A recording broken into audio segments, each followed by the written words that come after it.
Every bad manager that I've ever had that read Amazon's Disagree and Commit, they use it as a fancy way to say, just shut up and do what I told you.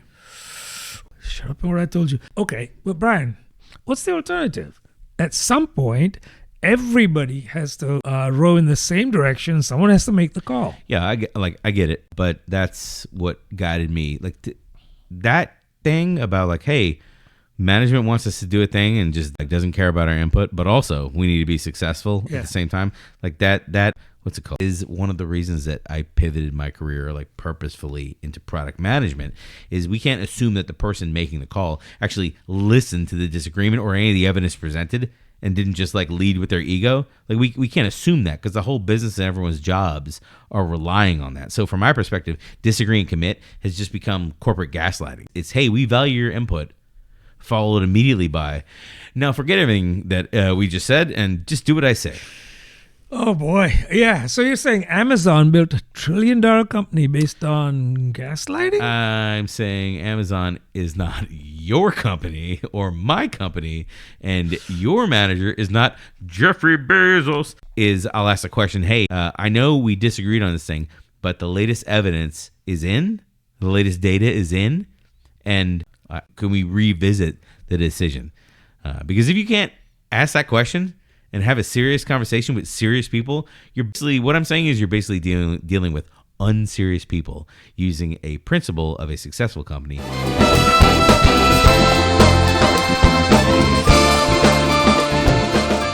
Welcome back to Arguing Agile. If this is your first time, welcome. I'm your host, product manager, and human Pareto principal, Brian Orlando. And this is my co-host, enterprise business agility consultant, and the czar of the time box, Mr. Om Patel. If this is your first time, like and subscribe, because about 80% of the people that watch this on YouTube, they don't subscribe, and that means that we have to go back to the salt mines.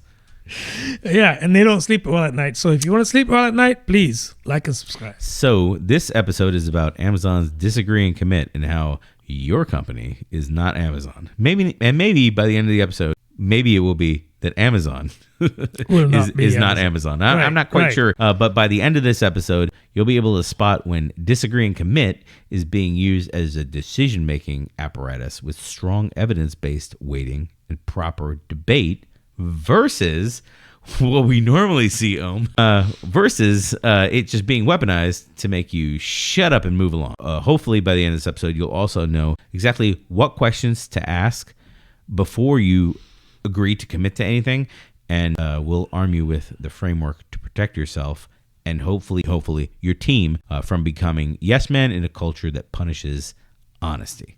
And most importantly today, we're going to try to teach you the one non-negotiable requirement that separates legitimate disagree and commit from leadership cowardice. That's right, we're teaching the one trick that all managers hate. We're going to actually cover more than one, but if you go away with one, that's great. And you can challenge leadership cowardice, which, by the way, is a thing. That's one more than most people have. Exactly. And it's worth every penny you didn't pay for. Oh, no. There's no money involved in this transaction. I'm out. So let's start with a workplace reality. Most people quoting Disagree and Commit, they've never actually read what Amazon says about it. And what Amazon says might surprise you because it puts way more burden on the leader than on the person disagreeing.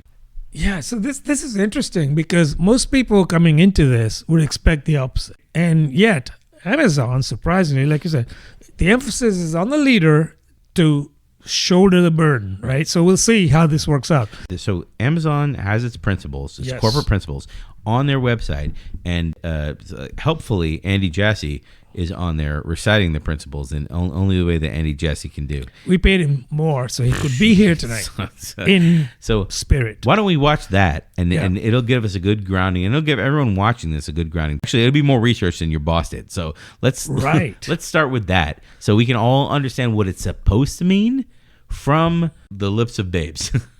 Listen, you're already winning, folks, so hang in. Go ahead. So most of it is on the screen. I'm going to go ahead and mute our lines, and then we'll let Andy Jassy take over. All right, here we go. Andy. So this is, by the way, this is on Amazon's website, Oh, actually, it's on their official YouTube channel. So the official YouTube channel inside Amazon. Why has it only got 102K subscribers? That's so weird. Anyway.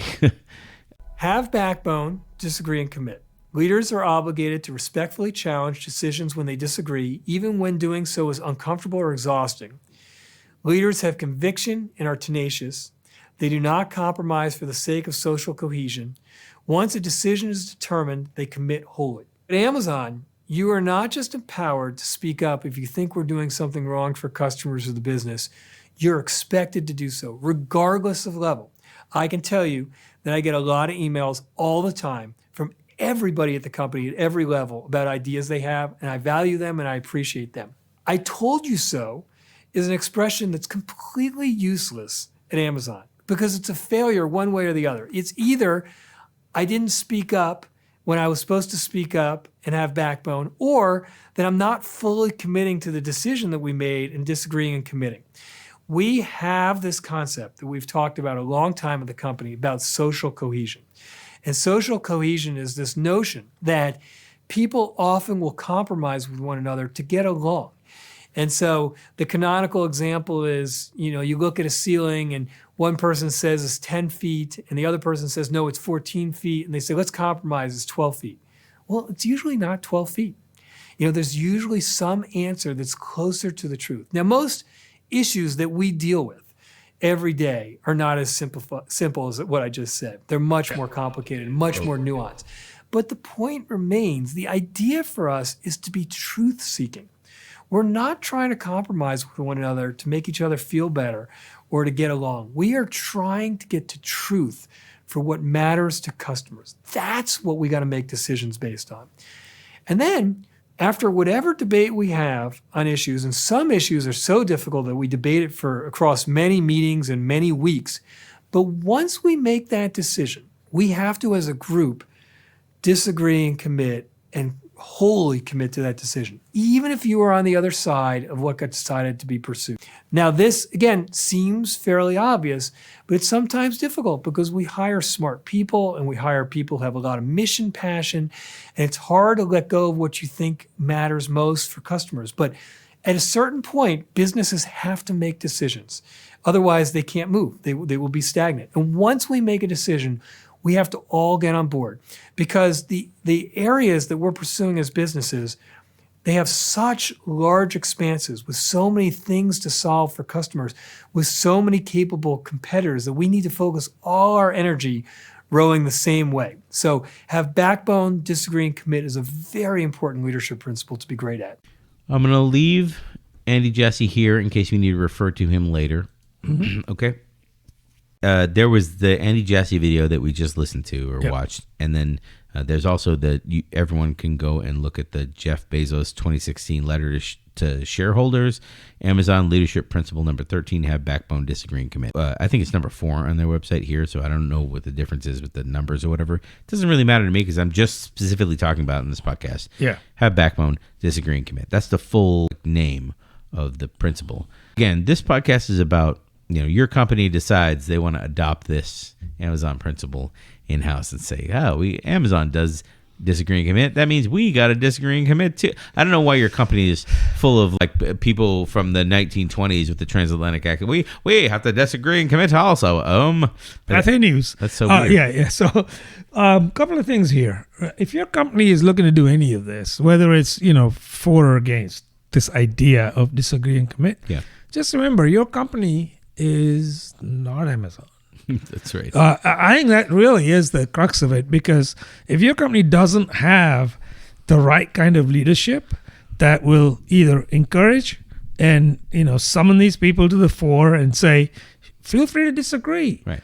You're not going to go very far in your company disagreeing, right? If that what they value is just yes men or yes people. Well, I'm glad you're going down this road. I definitely think there'll be a part of this podcast where we really hook on to the idea that you can't just lift a principle or a practice or a Spotify model or whatever it is from another company and just drag and drop it into your company and expect that you will have the same success. We got squads and tribes now, Therefore, we will also corner the streaming online music industry. Like, that's not going to. Do you have $2 billion in funding? Are you based in the EU? Right. So this parallel with the last podcast that we did with the Spotify model is valid. Right. But I think I would say this about that, right? In this case, Amazon actually implemented this disagree and commit ethos, at least for a while. I don't know if it's still being followed. I know it was at some point. So unlike the Spotify model example, Spotify didn't even implement their own model. Yeah. Whereas Amazon did implement their own model. And I might say, to at least some modicum of success for them, right? It's hard to measure, but so that just bear in mind that that's the biggest difference across the two. So let's actually get into the things that you're going to hear that let you know that your company is cosplaying disagree and commit here. So that the against the things that you trigger you thinking about our podcast to say, oh no, there's some red flags here. Some phrases. We've discussed this enough. It's time for you to commit, We've spent enough time talking about this. Now, you need to commit. Yeah, I absolutely think everybody has probably come across that at their workplace, right? I mean, the other one to kind of move us forward is to say, you're not a team player. Right. We need you to be a team player. The decision's been made, You're not being a team player. Yes, absolutely. Let's just move forward, right? That's right. We already mentioned, if you hear these things, number one, like the Jeffrey Bezos framework. When you watch any videos with Jeffrey Bezos, that's right. I have to say his full name every time I say it because I can't get the song out of my head. You're welcome, Curtis. He says, "Hey, think of it as a gamble. Will you gamble with me?" Implying that we are sharing the risk from making the decision together. That is the way he frames it. So the other thing that I'll throw out as evidence is the Amazon principle is not just disagree and commit. Like, hey, throw your disagreements out. Throw them into the water, and then we just take the boat off to a different location and do something else. The Amazon's principle starts with have backbone, disagree and commit. So that assumes that, like, hey, it might be uncomfortable to be disagreeing with a group of people. I've said this in previous podcasts before. It's very difficult to go to a group of people and tell them that they're wrong when nobody believes they're wrong, and you're the only one. Right. But if you have evidence, right? And it's still difficult. It's still difficult. Listen, it is difficult, right? No doubt. But if you have evidence, it helps you heaps and bounds. That's right. And then you might be on your own here. Yeah. But you can be evidence led. So disagree, but in the end, be prepared to say, okay, well, look, 9 out of 10 people here do not see what I'm trying to say. So what are you going to do? That's the disagree and commit part. And this isn't all about later on coming back and say, hey, look, I told you so. I know we're going to come back to this idea later in the podcast as well, but it's not about that. It's not about, hey, I told you so. It's really around, are you listening to me, right? And I'm listening to you, but here's what I'm bringing to the table. Give it its due airtime and say, agree or disagree with me, but let's have a discussion at least. If you don't say anything, even though you believe it to be the case, you're not disagreeing. You're simply committing and capitulating. Right. And that is not the right way to go. I agree with that, but also the nails on the chalkboard part of Andy Jassy's, other than his heinous jacket, the heinous part of that for me is say, oh, well, you didn't push back hard enough. That's the heinous part for me. Well, that's usually the weapon that they use when you turn out to be correct in your intuition, right? And you say, well, look, what I was telling you actually, turned out to be the case, right? At that point, you expect them to say, yeah, thank you for bringing that up way back when, and we were wrong. No, that does not happen, okay? Right. What happened instead is you should have shouted loud enough. That's right. That's what happened. So it's at the end of the day, it's your fault. So this again, maybe early in the podcast, this grinds my gourd when they say, "Ooh. Hey, you didn't shout loud enough. I shouted plenty loud. You didn't hear, and you chose not to hear me. There's a difference, right? So my message was loud and clear. You didn't hear me, but now you're saying I should have shouted loud enough. Like how loud? For God's sake. I mean, it's just again, when we come to that point, it's just moving the goalposts. That's what it comes down to. The commit part of it assumes again, in the Amazon culture, it assumes that a genuine debate actually happened with evidence taken in good faith and examined in good faith, right? If you skip the debate part, you skip the legitimacy of this whole principle, and you might as well not do it. I mean, I understand it sounds great. You're wrapping a nice corporate blanket around a real nasty, like, oh, it's ego. Well, nobody wants to hear that. Nobody wants to feel that their ego is dominating. So they wrap that nice wet blanket around. Let's disagree and commit. See, Amazon does it, so we can do it too. The takeaway in this category. I have three, actually. Oh. One of the takeaways is, did the person who make the decision ask any clarifying questions, or did they just simply shut you down? So that's one. Yeah. And then if you another one to know if they are really interested or if they're just shutting you down is if they change anything about the original plan going into the discussion. And then the one that I would demand, that's right, I said demand. The one that I would demand is, what is our mechanism for revisiting this discussion/decision when the evidence changes in the future? Ooh, I'm willing to wager that most companies don't even have that mechanism in place. Once a decision is made, that's it. It's a done deal. Everybody just goes blindly forward and keep rolling toward that iceberg, right? I mean, if we're going to use Titanic metaphors, the rest of this podcast will be presented in 1914 evidence. But most companies don't even have a mechanism for gathering the metrics. They don't. Let alone coming back to a decision. If I could go back early in the podcast, I would say one of the things you're going to hear if you even propose something like that is, Brian, we can't revisit every single minor decision. We'll be stuck in meetings all day. That'll be what they'll say. Yeah. There are a million reasons they'll come up with, but unfortunately, the cost of getting it wrong here far exceeds the cost of a meeting or 2 or 10. Seriously. Oh boy. All right. So let's see. What do you think about this category? Has your manager ever actually changed a decision based on your pushback or your team's pushback? Or does disagree and commit always flow in one direction? I was going to say downhill. That's circling. In the southern hemisphere, circling the train. Never mind. The wrong way around. Doesn't matter. I don't even know if it's true. It is true. Let us know if it's true in the comments. And if you found this useful, stick around for our next debate, which is on why this principle fails without psychological safety. Everyone's favorite 4-letter word, psychological safety. So we've established that the principle of disagree and commit, what it's supposed to mean, but we both know it only works if people feel safe to disagree in the first place. So spoiler alert, I would guess that most companies, they don't feel free to disagree with their boss's boss or whoever's saying this is our new bold direction and strategy. So with that being said, here's a part that totally proves disagree and commit is way sketchier than a Chevy Vega. It assumes that people will actually disagree, but for most companies, speaking up is a career-limiting move. So what you get isn't disagree and commit, it's shut up and comply.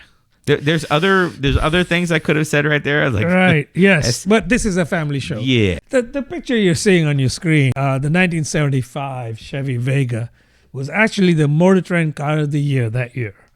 But it also precipitated the demise of the car manufacturer. It's a great car for research purposes because not GE, what's it called? GM. They started their slide in that year until an eventual bankruptcy. Right. And that was the car that went downhill. I also found a bunch of other I'm not in the prep for this podcast, not that anyone cares, but in the prep for this podcast, the Mustang 2 was in here. Oh yeah, there were some others. The Pinto was in here.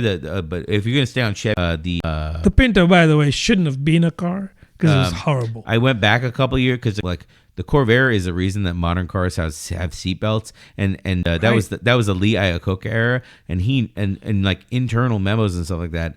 They knew that they could have spent a little more money in the development phase to fix some of the flaws of the Corvair, like the back end suspension and stuff like that. Yeah, they just didn't.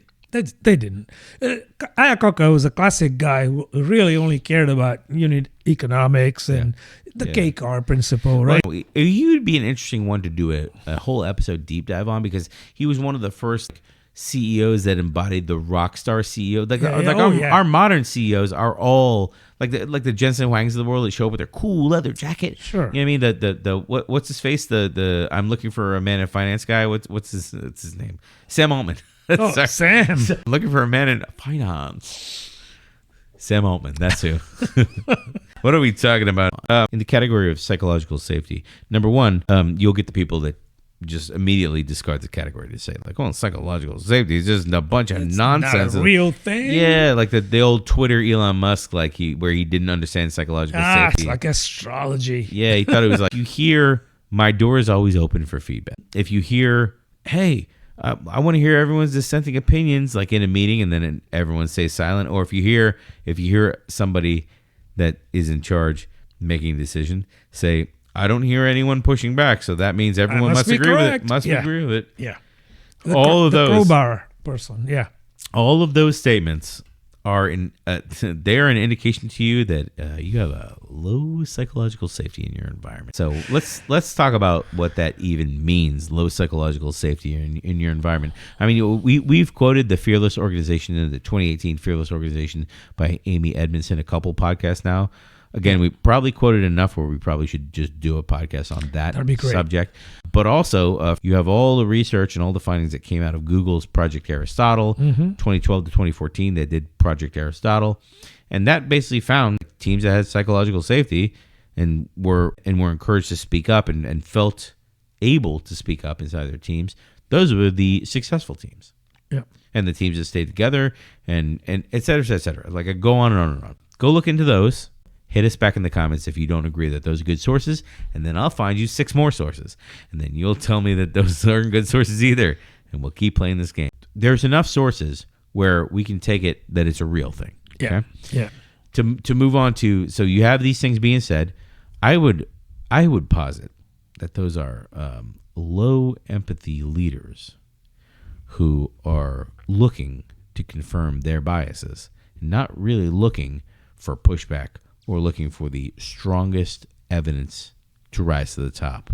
Strongest decision with the strongest evidence to rise to the top. So the open door policy, Ooh, the open door. Listen, that means nothing if walking through there gets you closer to the revolving door, because you're you're dissenting. You're now perceived as a dissenter, as a naysayer. So if the person who you're going in to speak with has already made up their mind, you're off to a losing start to begin with. So I would ask you to think about when was the last time your leader genuinely cared about listening to other people's opinions, as opposed to saying, this is what should happen, right? Yeah. Right? And then everybody just goes, yeah. Okay. Everyone just goes, and then your response was silence, because silence isn't agreement. There's a lot of leaders, quote leaders, professional managers, right? Yeah. There's a lot of quote leaders that don't want to hear what I'm about to say. Silence is not agreement. It's your employees practicing self-preservation. They're putting the floaty donut on before jumping over on the Titanic. Right. That doesn't mean that they're happy to jump out. It just means they don't want to drown once they're forced to jump off this sinking ship. That's all that means. People stop warning you when the warnings get punished. Absolutely.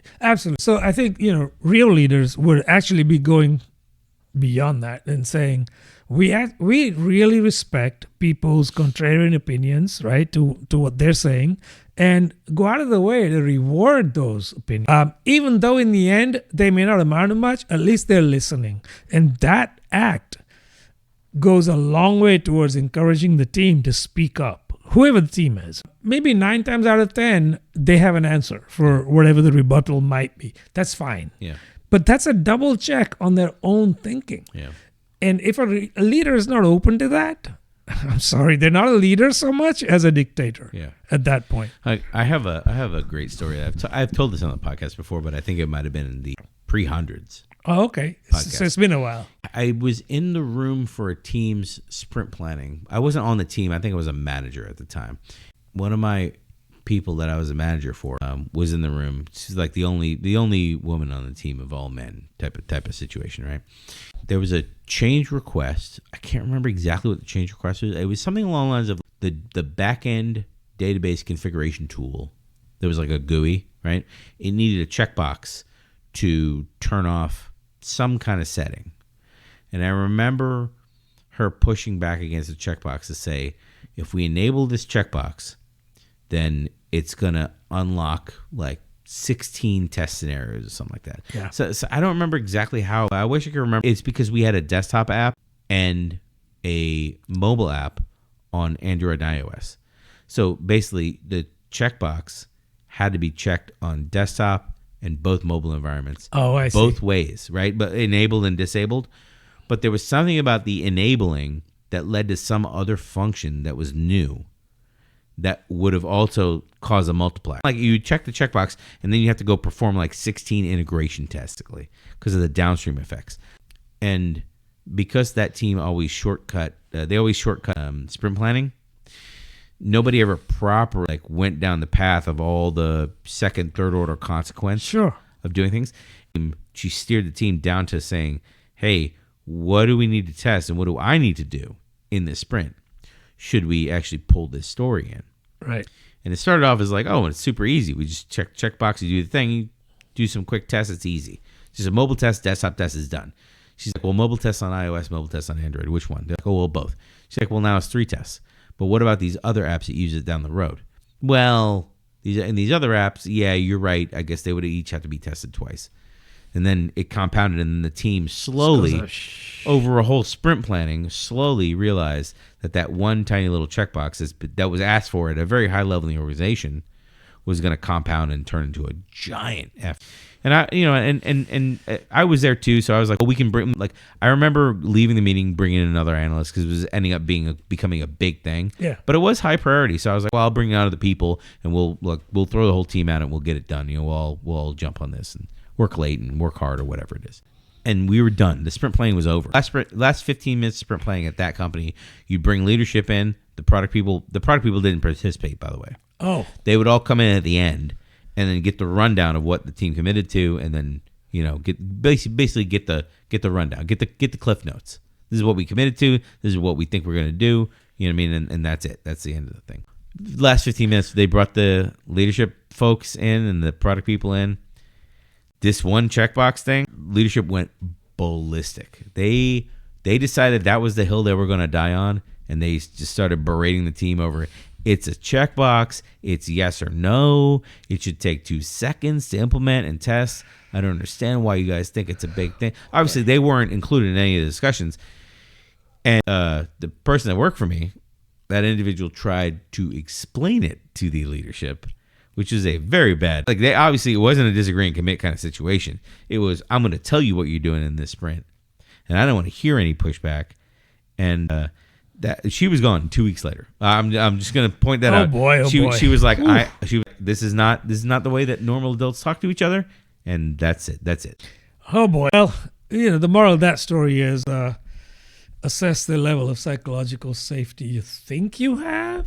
Do you have a bunch of people that are standing on top of the mountain saying, hey, Sisyphus, catch this rock? That's right. Or here are 10 rocks. Which ones do you think you can get up the hill by when? Right. And how can we help? And then they get out of the way. Organizations go the whole gamut from the first to the second that I just described.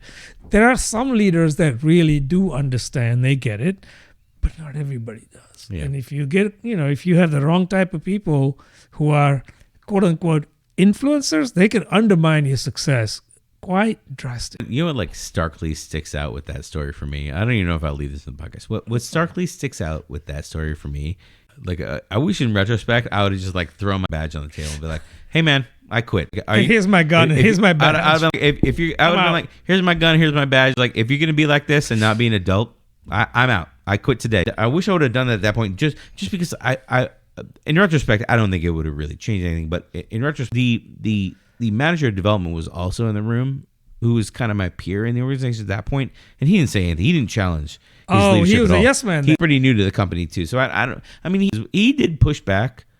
In that instance, he didn't. But I think if I would have gone if I would have gone like full nuclear mode, Yeah. I think he would have stepped in as well to be, hey, we already talked about it.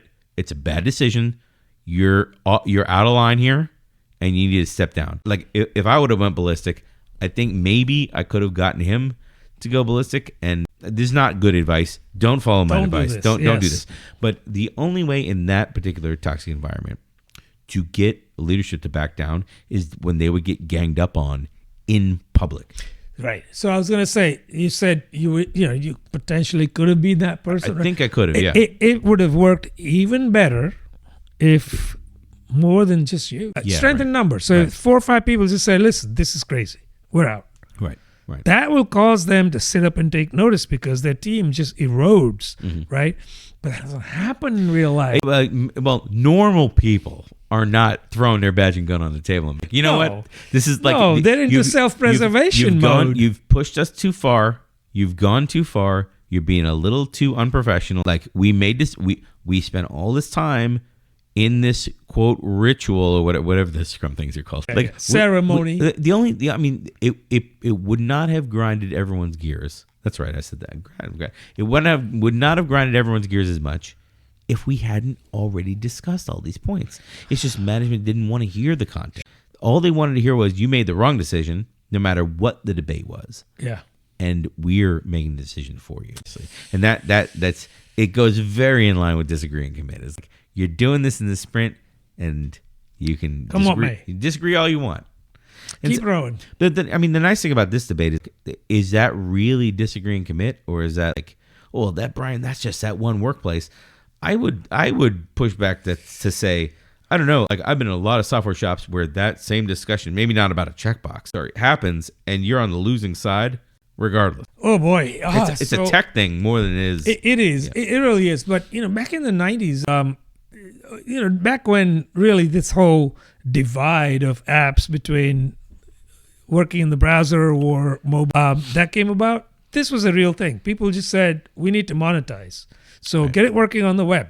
That's it. Yeah. It's like, well, a lot of people are on the road when they need to do this, or mobile. So should we not have a parallel strategy, or maybe even flip it on its head and go mobile first? Yeah. Right? I know that became a thing much later on. But in the early days, it was not a thing. Trust me. When people said, "Does it work on the browser?" That's great. We can do that. And there were more browsers back in the day too. Yeah. Opera and all these other browsers. Well, also the browsers back in the day were like the browsers today generally are compatible, but the browsers back in the day were very, like, you had to test on each individual one. Indeed. Yeah. And before these test tools came about, you actually had to get, when you decided to go with mobile, you had to get all the physical devices in order to test on them. That's right. So you had a bunch of iPads and a bunch of phones, Google phones, like Apple phones, whatever. So back then, it was a thing where leadership would come in and cast a decision over the team. Yeah. So when anybody from the team, if they were like brave and doing it this way, or do you have any reason to believe? What they're really saying is, do you have evidence, right? No. Within a couple of weeks, they were gone. And that is the problem. Ryan, I hope you're listening, because I remember this era. I lived through this era because I remember the developers get caught in one or two of those kind of discussions, and then they end up adding tracking of the device type and the device version. So much tech debt. I remember working in QA during the era you're describing, and the developers getting hammered to be well, you're only going to support N-1, and then them going and saying, well, we can't just willy-nilly say N-1 for operating system or whatever. Right. We need to add and collect the devices and put them in the database so we can actually go do metrics and say, hey, most people that use our service, 78% of people are on Android. So we need to prioritize the Android testing versus the iPhone testing, and then make actual. And that was developers. This is maybe 2010, 2012, maybe like something like that. That sounds about right. Before product management was a thing. Sure. Yeah. That sounds about right. And developers were saying, hey, we're losing these arguments to people that are not informed, people that are not serious people. That's what I'm saying, that are not informed about important things in technology. let's add some metrics, and we're going to like work in the middle of the night because nobody's giving us time to do this, so we can be better informed, to have better conversations, and do better things like that. Let's move to takeaways, because we beat this one up more than I even could have imagined. We beat this one up. And the takeaway in this category, to test your team's psychological safety, I have a very simple diagnostic for you. Couple questions, super easy. When was the last time that someone on your team told you that you were wrong in a meeting or public setting, not private, not one-on-one, not privately, not in your cube, not at the bar after work or whatever? Somebody on your team told you, and by you I mean a leader, somebody with decision-making authority is what I mean. Yeah. Told you that you were wrong, right? Or told the boss that somebody was wrong in a public setting and you were there. When was the last time that happened? Number one. Number two, what happened to that person afterwards? I don't mean like the next day. I mean like shortly after. 3 months, 4 months, 6 months. What were they gone? Like, what happened to that person? And can you even remember the last time that anyone challenged anybody in a public setting or asked a tough question in a company meeting? Remember the podcast where we played, and it was a real beast to edit. Jamie Dimon, when we played Jamie Dimon's rant, where someone's like, "Hey, listen, I got hired remote, and I don't, can I have it be up to my manager when I come to the office, because I'm I don't really like work in an office. I don't have a he just like exploded with F-bombs. He did, Yeah, remember when we listened to that? I remember that very well. So what do you think? Does your team have real psychological safety, or are they just cosplaying people who have it? Let us know in the comments, and if you found this discussion useful, stick around for our next debate, when the commit part of disagree and commit becomes malicious compliance. Let's say your team does speak up, but leadership ignores them anyway, and then they demand commitment. So, like normal, Right. I'm glad that was in there. At that point, you get something way worse, I think. You get something way worse than disagreement. You get malicious compliance. Right. The younger generation has a phrase for that. Whatever. That's the phrase. Whatever. I'll just go along with whatever you say. No. You want to know what happens when you force people to commit to decisions that they think are stupid decisions. I say stupid decisions because I can't really say what I want to say on this podcast. Right. Again, it's a family podcast. That's right. So the people don't fight you. They don't quit. They do something much worse. They let you fail. I was going to say flail, but it came out as fail. But either one works. And then sometimes they say, I told you so. Very rarely they say that, but they do say that. Oh, boy. Sometimes. If there's one thing Andy Jassy hates, he hates I told you so. Yeah, absolutely. That means you didn't speak up hard enough. He's looking for a man in finance. Right. So from a leadership perspective, right, let's just see how this might play out. If you're a leader in this situation, you might say, well, once we make a decision, we need to get everyone behind it. So we need you to give your 100%, right? So that's one of the arguments that you'll hear against this. It's like, come on, be a team player. Right? Don't be dissentful. I need your full commitment, not just some half-baked, half-hearted effort that you're just coming along. Right. Get into it. Right? If you're not fully on board, maybe this is not the right team for you. Maybe you should be working for the mailroom team or whatever. Oh boy. I have seen this in person. That's so a great. I can talk more about this. That's a list. Everything you just threw out as against points, it triggered me, and I don't think I think I need to go home. I need to go cry under my desk. Listen, professionals execute regardless of their personal opinions. That's right. You're a pro. That's such right. Roll with the punches. Oh my goodness! So there's a paper, and I'm trying to pull. It's actually called Organizational Cynicism. Wow. I've come across this before. There's a paper from April 1998. Called Organizational Cynicism. It's James Dean Jr., Pamela Brandes, and Ravi Darwadkar. Okay. What is the nature of the extremely negative attitudes expressed in so many employees towards their organization? To respond to this question, we introduced the concept of organizational cynicism. I'm familiar with this paper because it came out in the business school studies as well. It's an academic paper, but it has real life implications, which at the time when I came across it, it was purely just simply an academic paper, right? It was a long time ago. But now you look back and say, hey, look at this. Those guys nailed it back then. So if you have access to the whole paper, it would be great. Sorry, I'm trying to see if I can. I got it. Cool. You wouldn't download a car. Actually, I would download a car. Yeah, I would. So it's the original research that I had backing up this section was Dean Brandes and Dar Wadker, 1998, a paper about organizational cynicism. I've since found, I looked at that paper, we read that paper, there may have been an edit here, and it led us to a better paper from a previous year from 1997 called Understanding and Managing Cynicism About Organizational Change by Rikers, Weaponized, and Austin, where the paper gives some strategies for managing cynicism related to organizations, related to lower commitment, job satisfaction and motivation, reduced willingness to engage in future change efforts, lower credibility, everything that we've been talking about here. It says it lists some strategies for managing those things for the people running the organization to hopefully pick up. And some of the strategies evolve around centering on credibility and communication. The authors recommend keeping people involved in decisions that affect them, keeping them informed when, why, and how, that kind of thing.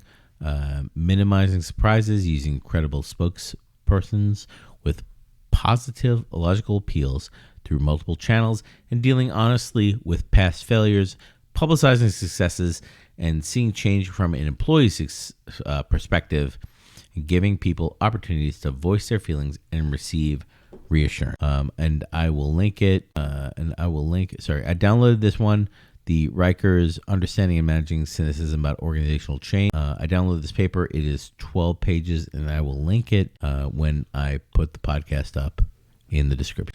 I think the corollary was that it's not enough to have good intentions, that management need to really actively pursue opportunities for people to provide their feedback, basically. Right. Yeah. So in this category, takeaway here is if you're the leader and you're demanding commitment, we just need to make this decision. We need to, we need to stop talking about it. Yeah. There are warning signs that you need to watch out for because your team is going to rebel on you, and then you're going to get whatever that entails. I mean, there might be ropes involved. It could be whatever, guillotines. I don't know. The things to watch out for here. That the team is entering malicious compliance territory is, number one, people, they stop offering the alternate opinions. They stop playing devil's advocate. They just are quiet, generally, number one. Number two, when problems arise, nobody flags the problems early. I've seen this on many a firefighting team. And number three, postmortems and retrospectives have a very weird energy. Yeah, so it's hard to put a finger on it, but weird energy, if you've been in one of these meetings, you know what we're talking about. It is weird in the sense that you only ever get certain people speaking up, first of all. Yeah. And then when they do speak up, they're simply double clicking on the things that they know are sure bets. That's it, right? So yeah, it's weird for sure. So we talked about, this in this segment, malicious compliance. Mm-hmm. And that's the effect that happens at the team level. But if we're going to go up to a macro level beyond that, like what we learned about on Arguing Agile 217, extreme ownership, military leadership lessons for professionals, over time, disagree and commit really doesn't just silence individuals. It transforms entire leadership from the top down into circles of compliance, men, basically. So here's the long game of weaponized disagree and commit. It's not just useful for shutting people up in the moment. When applied over the years, it institutionalizes this behavior and systematically promotes people who never disagreed in the first place. So, and suddenly your leadership team becomes really just nothing but people that are yes men. Nobody dissents because the price for doing that is pretty steep. That's right. I'm glad you said yes, man, because that's exactly what women don't stick around in this culture. So there we go. Sadly. It's weird. I don't have a slide for the citation. So we did a whole podcast on the fact that power fundamentally rewires the brain and degrades empathy. We reiterated it in the last podcast, or one of the last podcasts that went up. But our Arguing Agile 243, how corporate turns good people bad, the neuroscience of power and corruption. Boy, that was a mouthful. Yeah. Like that podcast, we talked all about the research. We're not going to rehash it here. No. But I feel we're going to slightly touch on it in this category, just to point out you're going to hear certain arguments, and those arguments are going to sound very familiar to what you heard on 243. Yeah. You're going to hear leaders got here by having all the context and being right most of the time, or they're more right than anyone else in the organization, that kind of thing. And then, if you want to lead, you got to show that you can make decisions fast and get people to align. They're going to give you these kind of excuses. I earned this position by, getting all these decisions. But they are what you come across. Yeah, you will hear them. Yeah. I mean, again, going back to our Arguing Agile 243 how corporate turns good people bad, like gaining authority over other people, it reduces empathy. It reduces your brain's empathy. They put the special testing hat on people and measured their brain responses and found when they should have empathy to certain things, they don't. Yeah, they have it's physiologically proven. Yes, absolutely. Yes. Yeah, that's very true. So this is not like wild assumptions or whatever. This is just what having extra power does. And in that podcast, in 243, the way in that podcast that we said that you can go about counteracting this very real phenomenon is to enact some things in your environment, because you're a leader at that point, right? Like your words carry power and people kind of hang on them. So you have two choices. You can just ride that and be like, well, people listen to me anyway, and they just do whatever I say without questioning it. So I can just be on easy street, right? Just dictate things that need to happen. Yeah. The other side of it is you can deploy some systems to make sure that your empathy does not get degraded when you end up reaching a leadership or managerial position in these organizations. Number one is you can, especially if you're the manager and you don't really know the other people in the organization, maybe you're new in the organization, there's some things you can do. These are a little bit different than our normal suggestions, okay? Right. So number one here is you can assign someone. So you're the leader now. Let's say you're the CEO. Assign someone to argue the opposite position in every decision. So you're turning dissent, the dissenting voice, you're turning into someone playing the role. You're not having someone assume a risk. And that is a powerful thing to do culturally that I've not seen anyone institutionalize. But it was an interesting idea. And people love playing the role. I just want to say. People do. People love playing the role because at the end of the day, your downside, at least to you, is limited because you're playing the role. You don't have as much skin in the game. Right. So one of the things that I'd like to kind of double click on is, track who warned you about these failures that you listen to people. Hopefully you listen to them in the first place, but track who warned you about these, even though you discarded, all of them or most of them at the time, and figure out at the rations before you promote. Meaning, if they said something, even if you discarded their opinions at the time and they turned out to be true, don't let that be a don't let that be a judgment on them. Let it be a judgment on you because you discarded it, but then not necessarily to punish yourself, but to learn from it, to say, well, what would I have done differently, right? And I think that's very, very powerful. Before you commit to a decision, maybe, you should ask yourself the question, what would have to be true for this to be wrong? What if this didn't pan out the way we're saying it would? So there's two things happening now in our suggestion. So the idea that you're going to assign the devil's advocate role to somebody and say, hey, you are the one who does not believe this, please ask for evidence. Ask critical questions. We need somebody at the table doing the critical thinking, assuming that nobody at the table is going to be doing critical thinking. And as part of your critical thinking job, you have to ask what would have to be true for this course of action that we're all agreeing on, because we're all polite people. We don't want to upset the apple cart. We don't want to cause a fuss. Right. What would have to be true for our decision to be wrong, right? Those two things go together in the role. So that role is encompassing of those two things. The other one is, that you point out, that it's in my notes, and I even said in the podcast prep, I'm like, well, I'm not sure about this one. Like it's the idea that you should somehow be tracking who are my managers, because that's probably what it is, right? Who are my managers? Who are my people that are pushing back and trying to help us make the best decision? You're making sure that people are continually like having a backbone and disagreeing before they commit and then committing.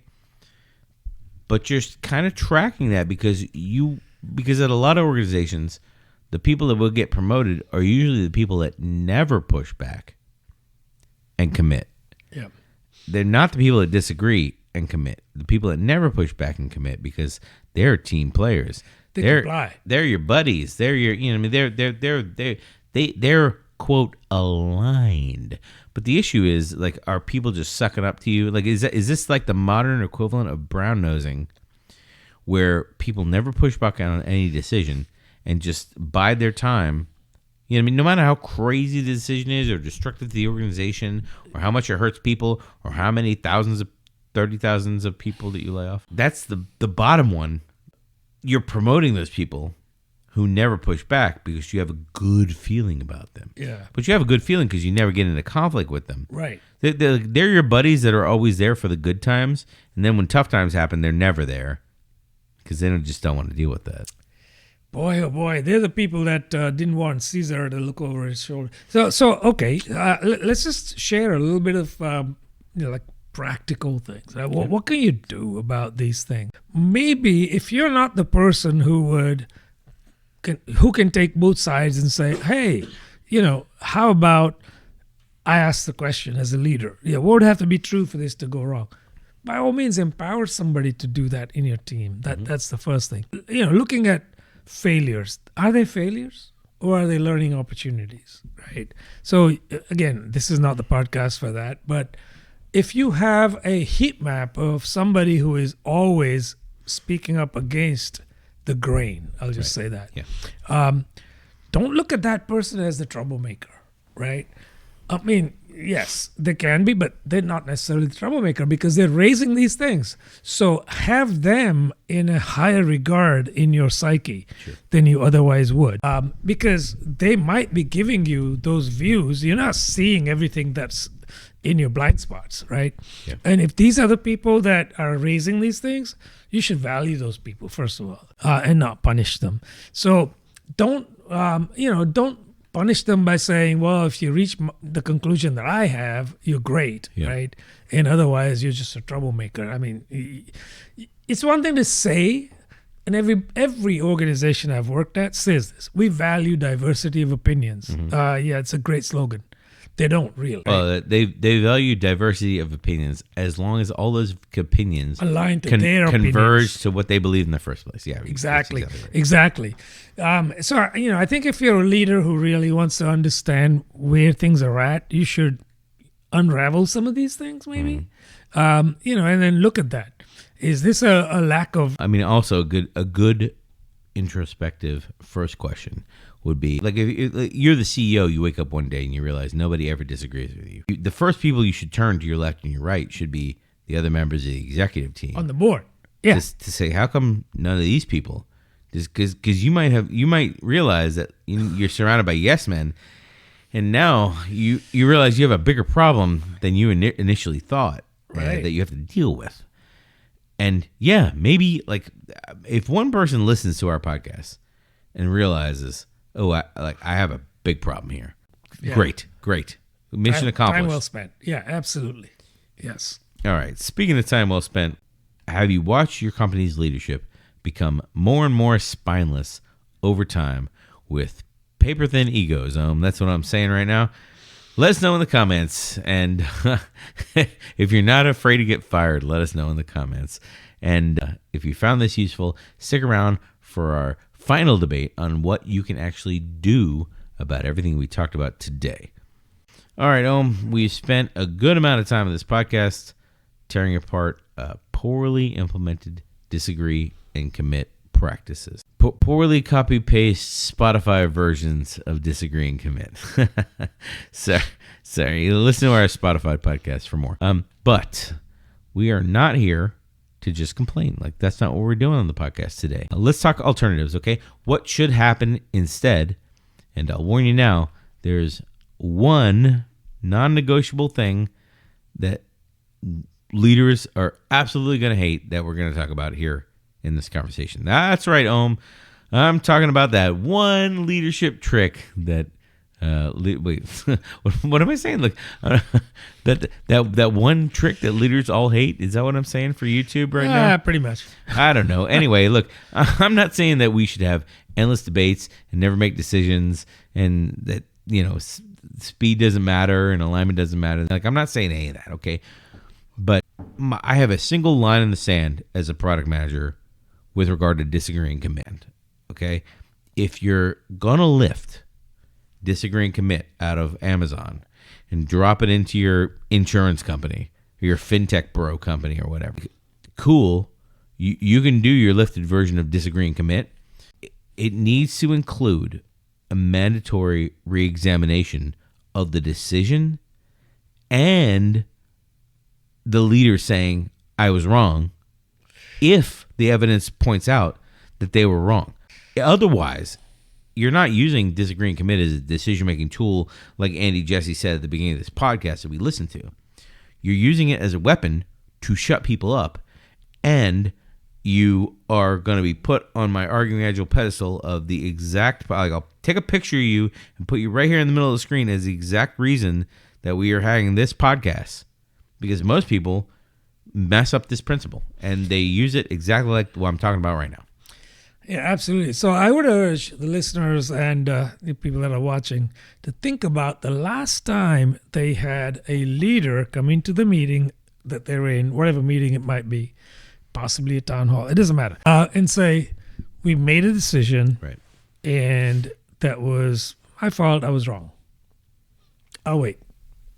It doesn't happen, because typically what happens instead is this decision got made because of your input collectively, if you're lucky. Otherwise, it's a person, and it failed because you, whoever it is, right, fill in the blank, didn't do something right. Mm-hmm. So it immediately bounces back, and they double down on basically blaming somebody. Yeah. Now, that has been my experience over the last 25 plus years of being in the business. So if you ever have a person who is a leader that says, we made a decision, you guys provided the input, I cast the final vote, and we were wrong, and it was my fault. Can we pivot now?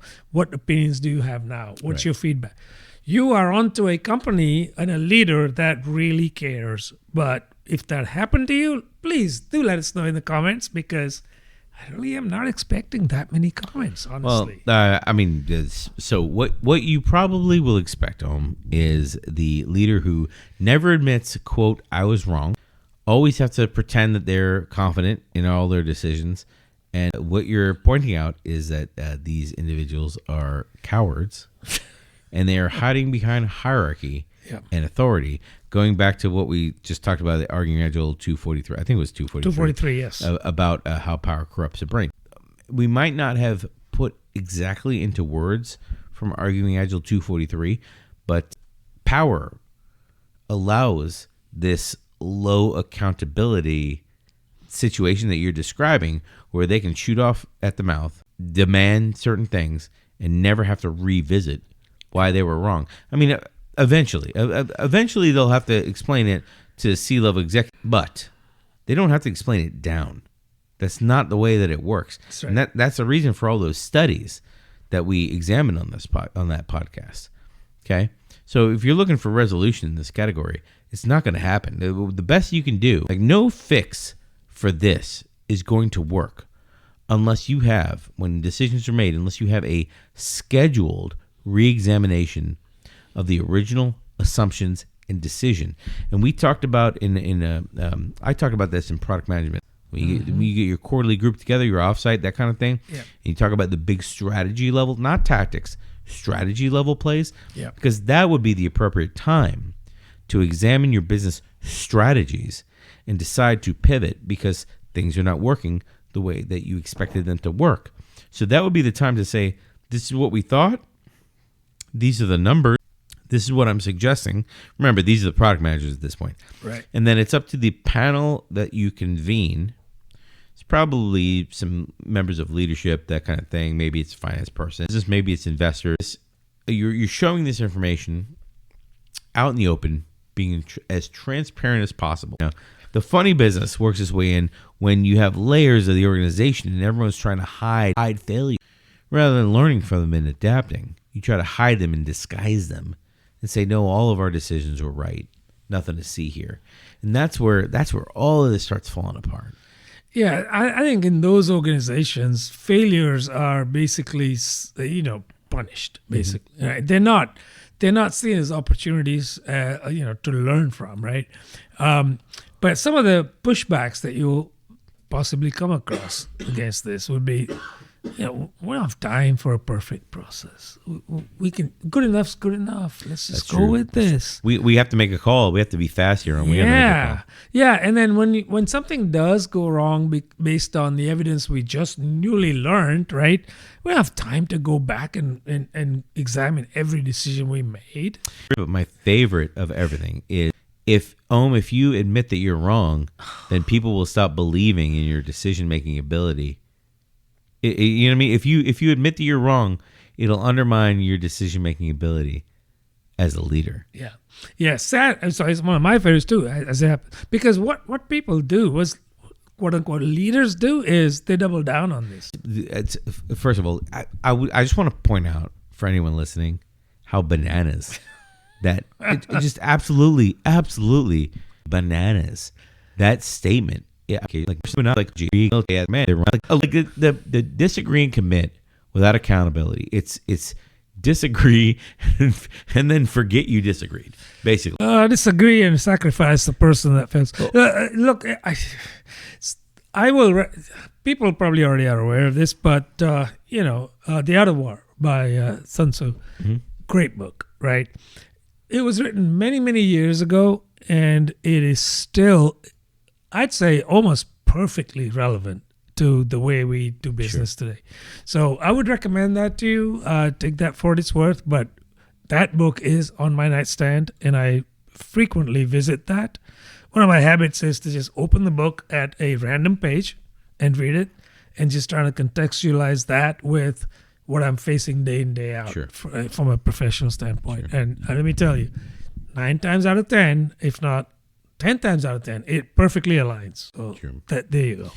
Let's talk takeaways in this category. Takeaways. So I have what I drafted as the Disagree and Commit Bill of Rights for anyone who is not working at Amazon. Sorry, that was too many words for me to fit on one slide, so I put it on here. Now, okay, number 1, you have the right to be heard. Your concerns must be actively engaged with, not just acknowledged. Okay.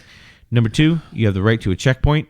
There's got to be a scheduled moment to revisit the decision when new evidence comes up or evidence of any kind comes up. Because again, most decisions are just assumptions when you make the decision. Yeah, just to clarify, when you say scheduled moment, you just mean that the moment the evidence surfaces, not like a calendar schedule. Right. Yeah. Right. So the moment something comes up, hey, let's all huddle together and re-examine this thing that we said we would do or we're doing, right? Makes sense to me. It could be that. It could be like, hey, we made this decision. We're going to give it a week to gather the research that we need, and then we'll meet here again next week. But you're informed with new data. Correct. Yes. Right. Yeah, perfect. Yeah. That works. Yep. Other things here is number 3 is the right to, quote, I was wrong, to say if your concerns are proven valid, the leader must acknowledge it publicly. And this one is the one where most, quote, leaders would rather crawl over a field of broken glass naked. Right. I was going to say walk over on all fours over hot coal, but yeah, naked. This works, right? This is one of the four that is, I think, the most difficult for leaders to embody. To say, hey, I was wrong. And the last bananas point is the right to safety. Raising concerns cannot result in formal or informal punishment. And I feel that category is the HR people will be all up in arms saying, oh no, well, you got to raise it in the right way. You got to bring your concerns up in the proper way through the proper channels. And then they'll throw a bunch of rules at you that there's no way you can comply with. And that's the end of the game for you at that company. Oh boy. So yeah, are we playing games? Are we trying to be successful in the market? You can only do one. Pick one. I'll wait. Right. Yeah, do let us know. What's the worst misuse of disagree and commit that you've ever seen? Or the best? We want to hear your voices, so let us know. That's right. That's right. And let us know in the comments if you've ever heard that from your leader at a re-review of the evidence based on a decision you've already talked about. So let us know. We have quite literally never seen it before. But we're willing to see it one time in the comments. So, all right, let's wrap up this podcast. You have any final thoughts here? Yeah, a couple of thoughts. So you've been in your organization hopefully for a little bit. Try and reflect on who says that they were wrong for these decisions, who actually welcomes your dissenting opinions. And if you come up with nothing, I would say at this point in the podcast, that sage advice we always give you guys, right? Keep that resume updated. I disagree and commit is one of those things that I always hear translated in my brain into like, disagree and be quiet. Yes. Yeah. But the I think this is one of those podcasts where between the research and the actual discussion, I think I actually have softened my opinion in that. At least the Spotify model never existed. Disagree and commit actively existed at Amazon. They did try to do it. It is their core principle. And Jassy's on their main website talking about it. And you're trying to lift that principle. Yes. So you're trying to lift it out of Amazon's culture, drop it into your culture, but you're also not dropping in a core tenet of psychological safety and making your leaders responsible right for shepherding this thing along. So I kind of think like I give this, believe it or not, I give this a lot more leniency than I give the Spotify model in that it actually works at one single company in the world. Well, it did work anyway. I don't know. Maybe after they laid off 60,000 people. I don't know if they still do it or not, but it actually did work for a moment in time at one company. Yeah, I concur with that. I think if you are looking to lift and shift and install the Spotify model, it was never a thing at Spotify. Right. At least with this, like you said, it was a thing at one point in time at least. Maybe it is not, maybe it isn't. I don't know. Yeah. But also remember, every company has a unique DNA. You are not Spotify. Your organization is not Spotify, and you are also not Amazon. So take that for what it's worth, and let us know what you think about this podcast down in the comments below. Like and subscribe, and let us know about any other topics you want us to delve into.